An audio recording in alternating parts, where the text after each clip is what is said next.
A while ago, I was contacted by ArtArmor, a company in the Ukraine, and I was asked if I would be interested in reviewing one of their gauntlets. Now, I'm not one to turn down free armor, of course, so here it is. I am going to say positive things about it because I really think it is well made. I'm not doing that just to please these people, just because I got something for free, and this is not sponsored. I wish I didn't have to say that, but I kind of do, so there it is. Believe it or don't, I guess.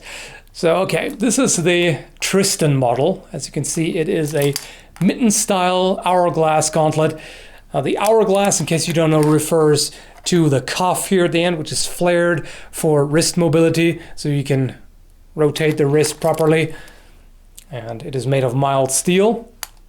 This was custom made to my measurements, which took a couple of months, of course, was to be expected.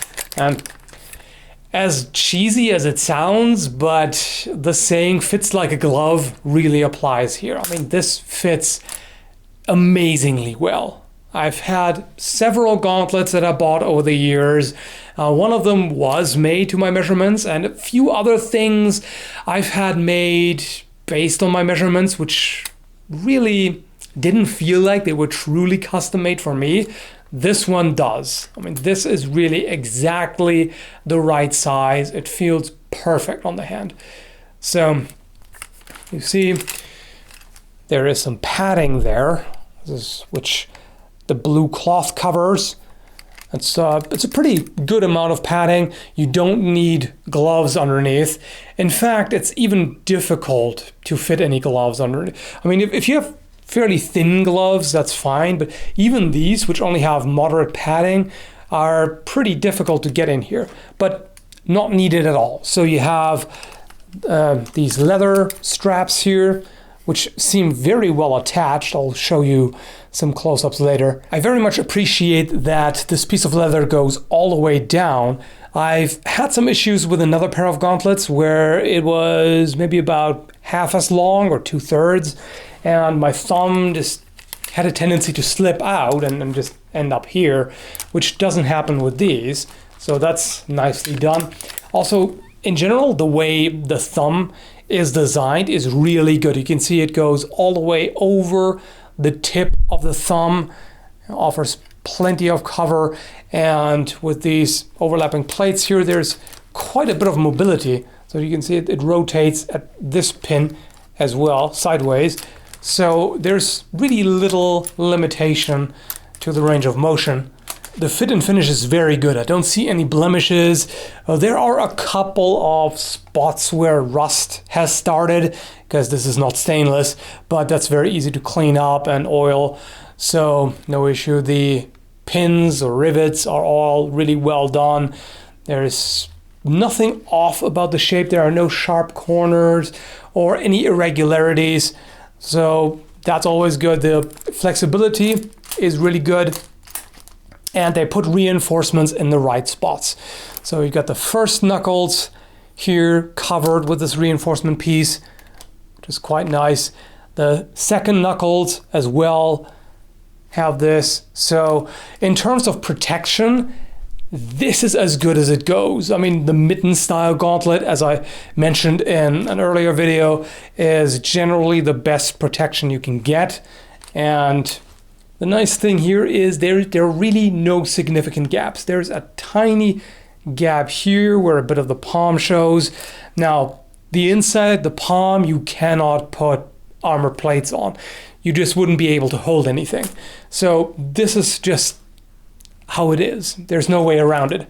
However, when you actually pick up a sword, there's also going to be the pommel and the grip, so that closes the gap a little more. And this piece really covers quite a bit.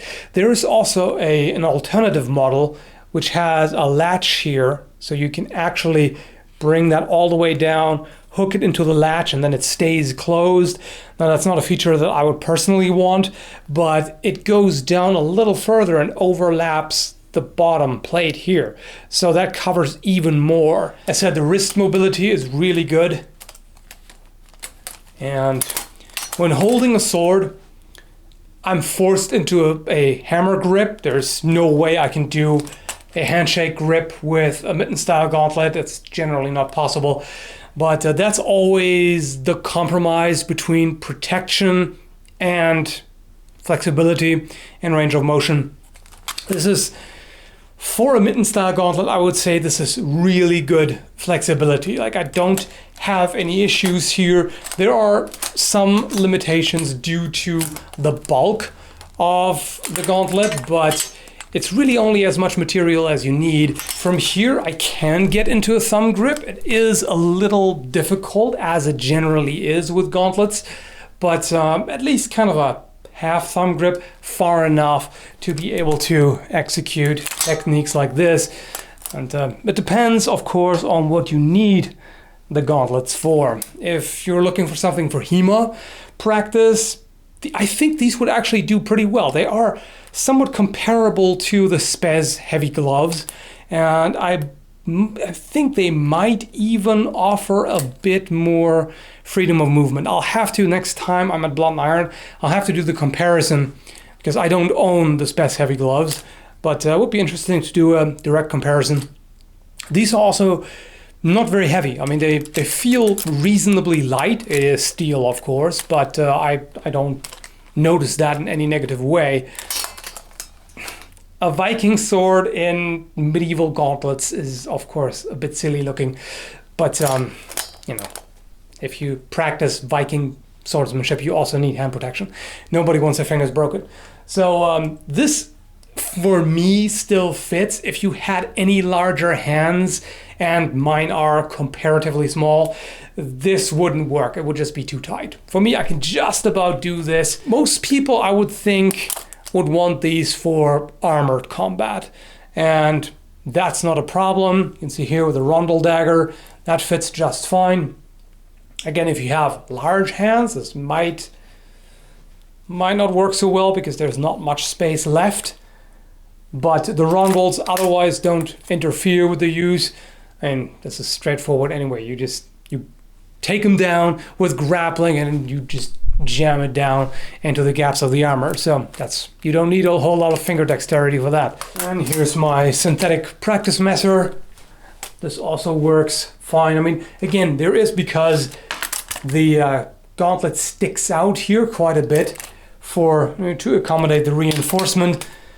This gets a little tricky when rotating into a cut from a guard, but you can get used to it, and most things you can do like that. Now, I don't have the left gauntlet.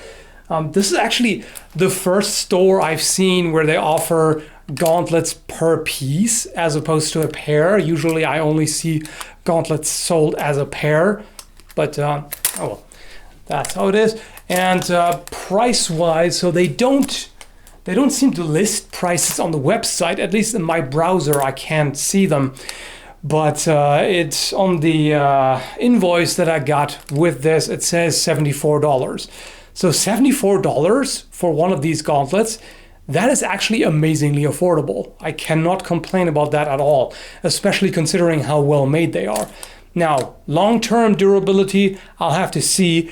But what I very much like, and I'll show you a close-up here, is how heavy duty the stitching is on the leather.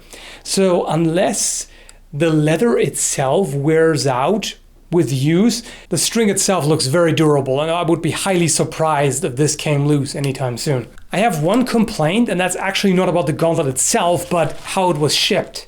This is all. They just stuffed it in a bubble envelope and sent it off. And I got it pretty much like this. I mean, it wasn't completely torn open, but it was open and you could look inside. I mean, it's armor. It should be able to withstand whatever the postal gorillas are doing with the packages or bags. But still, a bit more packaging maybe, guys. And of course, I should also demonstrate how well it actually protects. I feel nothing, really. I mean, I feel the vibration and everything. I feel that something is happening, but no pain at all. So this is really extremely good protection.